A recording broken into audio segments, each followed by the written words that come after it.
গিৰ গৰু দুগ্ধ উন্নয়নৰ সাবসিডি লৈ সমগ্ৰ ৰাজ্য উত্তাল হৈ থকাৰ মাজতেই আজিৰ দিনটোত ৰাজ্যৰ বিভিন্ন প্ৰান্তত ৰাজ্যজুৰি উজনিৰ পৰা নামনিলৈকে চলিল গোমাংসৰ বিৰুদ্ধে অভিযান।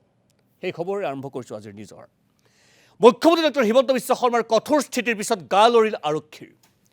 ঈদৰ সময়ছোৱাত গোমাংসক লৈ স্পৰ্শকাতৰ পৰিস্থিতিৰ উদ্ভৱ হৈছিল ধুবুৰীত। ধুবুৰীৰ বিভিন্ন স্থানত গোমাংস উদ্ধাৰ হোৱাৰ পিছত কঠোৰ হৈছিল মুখ্যমন্ত্ৰী। আজি অভিযান চলিল, বিভিন্ন স্থানত অভিযান চলিছে। বৰপেটাত 4খনকৈ হোটেলত উদ্ধাৰ, কোকৰাঝাৰত 1 কুইণ্টেল গোমাংস জব্দ কৰা হৈছে। গোসাইগাঁও, ফকিৰাগ্ৰাম, কোকৰাঝাৰত চলিছিল অভিযান।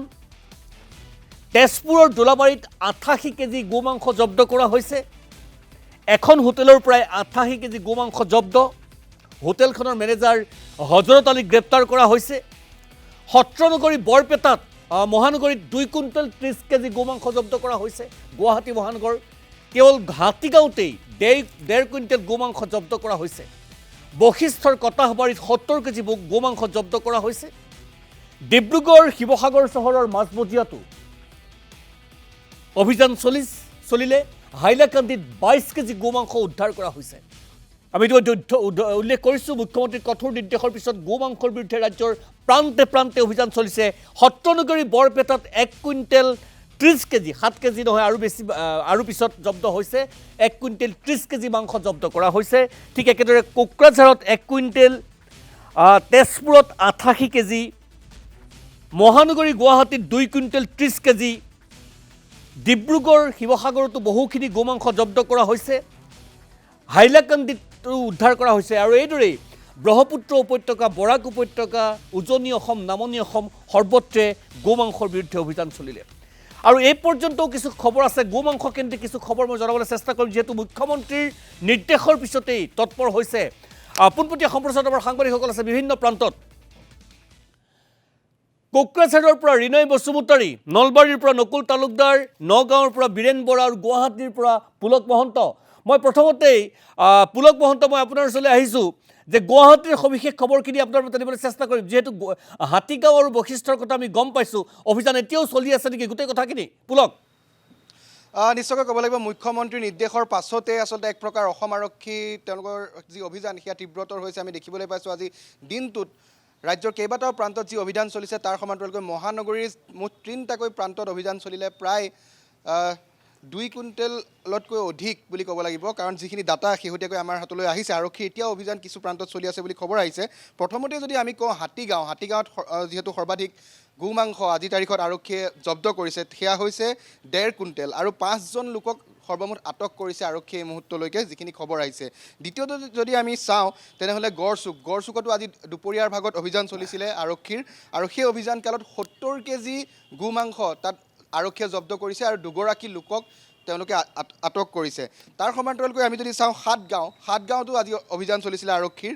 সাতগাঁৱত প্ৰায় 7 কেজিতকৈ কিছু কম, 6 কেজি 200 গ্ৰাম তাত জব্দ কৰা হৈছে আৰু 1জন লোকক আটক কৰা হৈছে। অৰ্থাৎ সৰ্বমুঠ আমি যদি গোটেইখিনি চাওঁ প্ৰায় 2.5 কুইণ্টেলৰ ওচৰা ওচৰি গোমাংস আজি গুৱাহাটী মহানগৰীতে 3টা প্ৰান্তত জব্দ কৰা হৈছে। আৰু মুঠ 9জন লোকক আৰক্ষীয়ে আটক কৰিছে বুলি আমাৰ হাতলৈ খবৰ আহিছে। এতিয়াও কিন্তু আৰক্ষীয়ে বিভিন্ন প্ৰান্তত সেই গোমাংস বা যিসমূহ অবৈধভাৱে আচলতে য'ত কটা হয় বা যিসমূহ ৰেষ্টুৰাঁ আছে, যিসমূহ হোটেল আছে য'ত অবৈধভাৱে বিক্ৰী কৰি থকা হৈছিলে, সেইসমূহ বিচাৰি কিন্তু এতিয়াও আৰক্ষীয়ে অভিযান চলাই আছে বুলি আমাৰ হাতলৈ শেহতীয়া। পুলক আপুনি লাইনত থাকক, পুলক মহন্ত আপুনি লাইনত থাকিব। মই কোকৰাঝাৰলৈ গৈছোঁ। ৰিনয় বসুমতাৰী কোকৰাঝাৰৰ পৰাও খবৰ আহিছে, আৰু কোকৰাঝাৰত যথেষ্ট সংখ্যক গোমাংস উদ্ধাৰ কৰা হৈছে, জব্দ কৰা হৈছে। 1 কুইণ্টেল গোমাংস জব্দ কৰা হৈছে। গোসাইগাঁও, ফকিৰাগ্ৰাম, কোকৰাঝাৰত অভিযান চলিছিল। ৰিনয়, সবিশেষ তথ্য।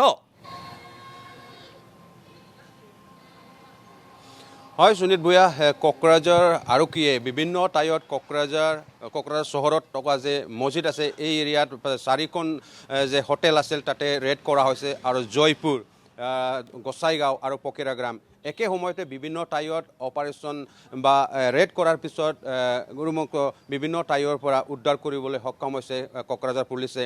কোকৰাঝাৰ পুলিচৰ অথৰিটিৰ পৰা জানিবলৈ সক্ষম হৈছে এইটো এতিয়ালৈকে 100 পৰা 150 কেজিলৈকে গুৰুমুখ উদ্ধাৰ কৰা হৈছে আৰু 9 জনক এৰেষ্ট কৰি নিজৰ পুলিচ ষ্টেচন থানাৰ কাষ্টডিত ৰখা হৈছে।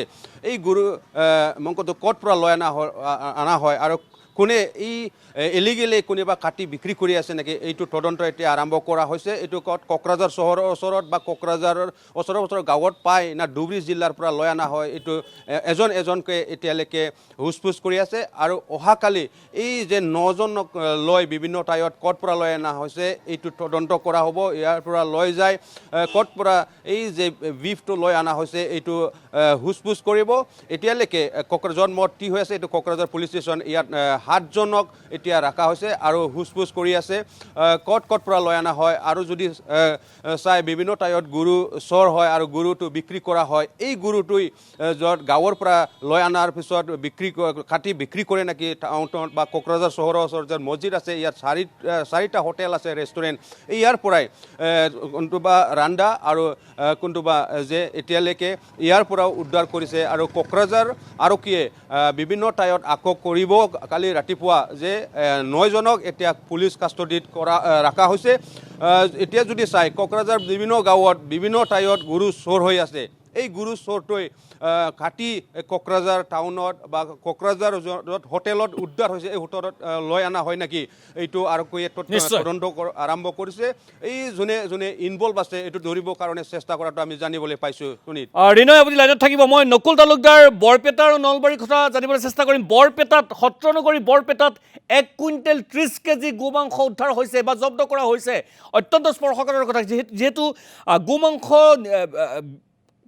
য'ত বিক্ৰী কৰিব পাৰিব বা পোৱা যাব এই ধৰণৰ যথেষ্ট ধৰণৰ নিৰ্দেশাৱলী কঠোৰ নিৰ্দেশাৱলী আছিল। সবিশেষ খবৰখিনি নকুল। হয়, আজি দেখিবলৈ পোৱা গৈছে নলবাৰীতো যে গোমাংসৰ বিৰুদ্ধে আৰক্ষীৰ ব্যাপক অভিযান দেখিবলৈ পোৱা গৈছিলে। 3 ঠাইত অভিযান চলাইছিলে নলবাৰীত বিশেষকৈ। আৰু নলবাৰীৰ চহৰৰ চেনাজ হোটেলত দেখিবলৈ পোৱা গৈছিলে যে ৰন্ধা মাংস জব্দ কৰা হৈছে। গোমাংস 2 কিলোৰ ওপৰত গোমাংস হ'ব আৰু সেই মাংস নলবাৰীৰ সদৰ আৰক্ষী অভিযান চলাই জব্দ কৰিবলৈ সক্ষম হৈছে। নলবাৰীৰ বৰমা ৰোডৰ যি চেনাজ হোটেল এই চেনাজ হোটেলৰ পৰা এই মাংসখিনি জব্দ কৰিছে। সমান্তৰালকৈ মোকালমো আৰক্ষীয়ে আজি 2 ঠাইত অভিযান চলাইছিলে আৰু 2 ঠাইৰ পৰা প্ৰায় 7 কিলোগ্ৰাম গোমাংস জব্দ কৰিবলৈ সক্ষম হৈছে। নলবাৰীত বাকী থানাকেইখনত তেনেকৈ অভিযান চলা নাই, বিশেষকৈ নলবাৰী সদৰ আৰু নিশ্চয় নকুল তালুকদাৰ কিছু কাৰিকৰী বিজুতি হৈছে। মই পুনৰ যদি হয় আপোনাৰ ওচৰলৈ যাম। বীৰেন বৰা, মই আপোনাৰ ওচৰলৈ আহিছোঁ। নগাঁও, হোজাই, মৰিগাঁও গোটেই খবৰখিনি মধ্য অসমৰ খবৰ। বীৰেন। নিশ্চয়ভাৱে সুনীত কুমাৰ ভূঞা ইতিমধ্যে আপুনি উল্লেখ কৰিছে। আৰু কোকৰাঝাৰৰ পৰা আৰম্ভ কৰি নলবাৰীৰ পৰা আৰম্ভ কৰি যদি আমি চাওঁ তেজপুৰৰ পৰা আৰম্ভ কৰি সমগ্ৰ আৰক্ষীৰ যি অভিযান সেয়া তীব্ৰতৰ হৈছে। আজিৰ দিনটোত কালিৰ দিনটোত মুখ্যমন্ত্ৰীয়ে যে কুৰবানীৰ হিচাপ দিয়াৰ পিছতে কিন্তু দেখিবলৈ পোৱা গৈছে আজি অসম আৰক্ষী সম্পূৰ্ণৰূপে তেওঁলোকে সক্ৰিয় হৈ পৰিছে। আৰু নগাঁও জিলাত যদি আমি চাওঁ ইতিমধ্যে আমি উল্লেখ কৰিছোঁ যে 103 কেজি গোমাংস উদ্ধাৰ কৰিবলৈ সক্ষম হৈছে। আৰু গোমাংস সুৰক্ষা আইনৰ অধীনত নগাঁও আৰক্ষীয়ে যেতিয়া অভিযান চলাইছিলে তেতিয়া সেই অভিযান কালত 23 জনকৈ লোকক গ্ৰেপ্তাৰ কৰিবলৈ সক্ষম হৈছে। আৰু সেই 23 জন লোক যদি আমি চাওঁ তেতিয়াহ'লে দেখিবলৈ পোৱা গৈছিলে নগাঁৱত 8 জন, অৰ্থাৎ 8খন হোটেলত তেওঁলোকে অভিযান চলাইছিলে। আৰু সেই হোটেলসমূহ আছিলে যে পূৰ্বতে তাত গোমাংস বিক্ৰীৰ কথা তেওঁলোকে সম্ভেদ পাইছিলে। আৰু তাৰপিছত আৰক্ষীয়ে বা যি জাননী প্ৰেৰণ কৰা হৈছিলে তাৰপিছতো তেওঁলোকে অবৈধভাৱে অৰ্থাৎ গোপনভাৱে তাত বিক্ৰীৰ তেওঁলোকে ব্যৱস্থা কৰিছিলে। আৰু আমি যি বাইক তেওঁলোকৰ পৰা সংগ্ৰহ কৰিছিলোঁ তাৰ পৰা এটা কথা নিশ্চিত হৈ পৰিছিলে যে তেওঁলোকে মহৰ মাংস বা আন তেওঁলোকে দোহাই দি পেলাই সেই গোমাংসৰ তেওঁলোকে ৰমৰমীয়া বেপাৰ তেওঁলোকে চলাই আহিছিলে। আৰু সেই সন্দৰ্ভতে নগাঁৱৰ পৰা 8 জন, নগাঁও অৰ্থাৎ সদৰ পৰা। আৰু ইয়াৰ পিছত যদি আমি চাওঁ তেতিয়াহ'লে চামগুৰিৰ পৰা 3 জন, কচুৱাৰ পৰা 3 জন, ৰূপহীৰ পৰা 4 জন আৰু ৰহাৰ পৰা 1 জন লোকক আৰক্ষীয়ে তেওঁলোকে এইকেইখন দোকানত তেওঁলোকে অভিযান চলাইছিল। আৰু সৰ্বমুঠ 23 জন লোকক তেওঁলোকে আটক কৰিবলৈ সক্ষম হৈছে। আৰু ইয়াৰ লগতে যদি চাই তেতিয়াহ'লে আজিৰ দিনৰ ভাগত যেতিয়া আৰক্ষীয়ে অভিযান আৰম্ভ কৰিছিলে চেকা চুৰিবুৰীয়াকৈ কিন্তু আৰক্ষীয়ে পূৰ্বতেও গোমাংসৰ বিৰুদ্ধে অভিযান চলাইছিল যদিও আজিৰ দিনটোৰ নিচিনা কিন্তু তীব্ৰতৰ কৰি তোলা নাছিলে। আজিৰ দিনটোত যদি আমি চোৱা যায় তেতিয়া চাৰিওফালে আৰক্ষীয়ে যি অভিযান চলাইছিলে আৰু সেই অভিযান কালত নগাঁও যি বৰবজাৰ সমীপতে থকা যি পাইকাৰী বজাৰ আছিলে সেই পাইকাৰী বজাৰ সমীপত তেওঁলোকে কেইবাখন হোটেলত তেওঁলোকে অভিযান চলাইছিল আৰু সেই অভিযান কালত দেখিবলৈ পোৱা গৈছিলে যে দম মাংস ফ্ৰিজ ৰেফ্ৰিজাৰেটৰৰ পৰা তেওঁলোকে উদ্ধাৰ কৰিবলৈ সক্ষম হৈছিলে কিন্তু এতিয়াও সকলোৱে জ্ঞাত অৰ্থাৎ নগাঁও যি ডিংগেট আছে আৰু সেই ডিংগেটত হোটেল আছিয়াৰকে আৰম্ভ কৰি কেইবাখনো হোটেল আছে সেইকেইখন হোটেল আয়োগ কেইবাখনো হোটেল আমাৰ হাতত যি তথ্য আছে সেইসমূহত কিন্তু আৰক্ষীয়ে এই পৰ্যন্ত তেওঁলোকে কোনো ধৰণৰ অভিযান চলোৱা নাই কিন্তু আৰক্ষী অধীক্ষকক যি আমি প্ৰশ্ন কৰিছিলোঁ যে আৰু এই অভিযান অৰ্থাৎ ৰুটিন ৱৰ্ক হ'ব নেকি তেওঁ এটা কথা স্পষ্টভাৱে কৈছে যে এয়া অভিযান তীব্ৰতৰ হৈ গৈ থাকিব আৰু প্ৰতিদিনা নিশ্চয় ধন্যবাদ জনাইছোঁ বীৰেন বৰা পুলক মহন্ত ৰিনয় বসুমতাৰী নকুল তালুকদাৰ আটাইকেইজনকে ধন্যবাদ জনাইছোঁ